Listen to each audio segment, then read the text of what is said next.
अस्सलाम वालेकुम सामीन, वेलकम टू नोवेला चैनल। मैं हूँ इरम और एक इंतहाई दिलचस्प नावल के साथ नीलम का मरकत, जिसकी लिखारी हैं दीबा तबस्सुम।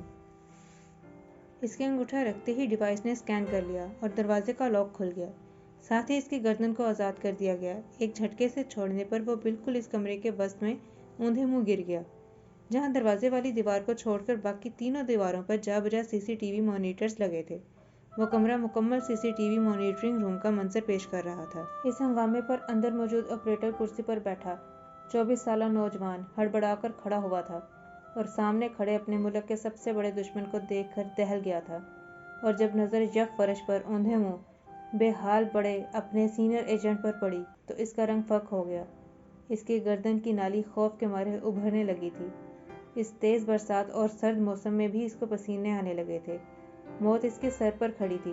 इसकी घबराहट और कपकपाहट पर सामने खड़े पथरीले तासुरात लिए इस शख्स ने सर्द बर्फ जैसी निगाहों से इसे तका था और फिर इन CCTV मॉनिटर्स को देखने लगा, जिन पर एमाज प्लाजा के तकरीबन हर रूम की फुटेज मौजूद थी।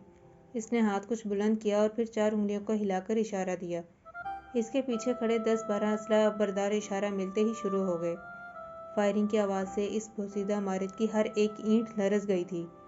मूसलाधार बारिश की आवाज़ में फायरिंग और बिजली के कड़कने की आवाज़ भी शामिल हो गई थी। मंजर मज़ीद हौलनाक हो गया था। कमरे में मौजूद हर मॉनिटर की स्क्रीन किरची किरची होकर सीमेंट के फर्श पर बिखर चुकी थी। 24 साला जूनियर एजेंट कानों पर हाथ रखे दुबका बैठा था। इसका पूरा वजूद कांप रहा था। शीशे की किरचियाँ इसके सर और पीठ पर गिरी थीं। इस मगरूर शख्स ने फिर इशारा दिया। फायरिंग की आवाज़ थम गई।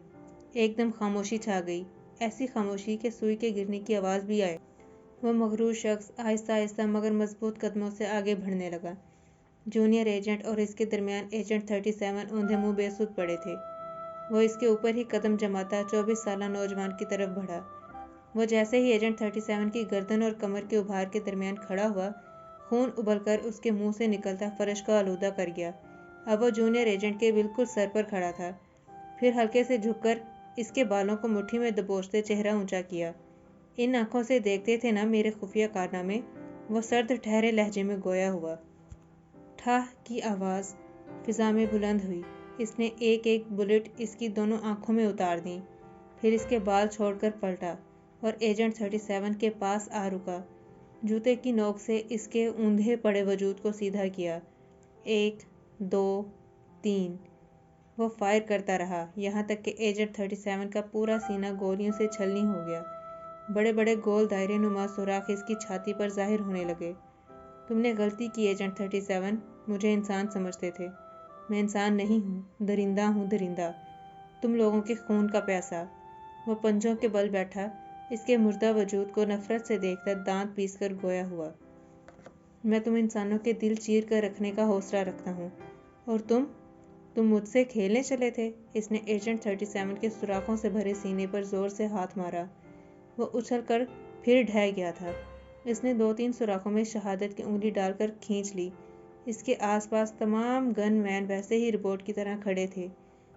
जब उंगली खून से मुकम्मल भर गई तो इसने सीमेंट के यक ठंडे फर्श पर M लिखा और फिर उंगली इसके सीने में घुसाकर तर की और थोड़े फासले पर A के साथ Z लिख दिया और धीरे से होंठों को जुम्बश दी।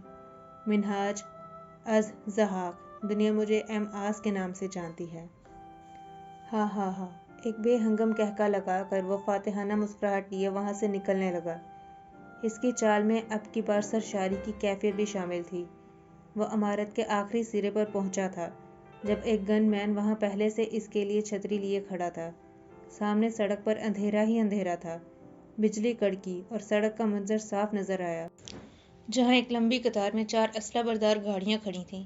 एक सबसे आगे ब्लैक चमचमाती प्राडो थी। वहाँ 4-5 असला बरदार और भी खड़े थे। अगले ही लम्हे तमाम गाड़ियाँ एक ही सीध में चल पड़ीं। सड़क पर खड़ा बारिश का पानी इनके पहियों से उछलते दूर दूर तक गिर रहा था, जिसका शोर वक्ती था। कदीम इमारत में 2 नाशें बेयारो मददगार पड़ी थीं।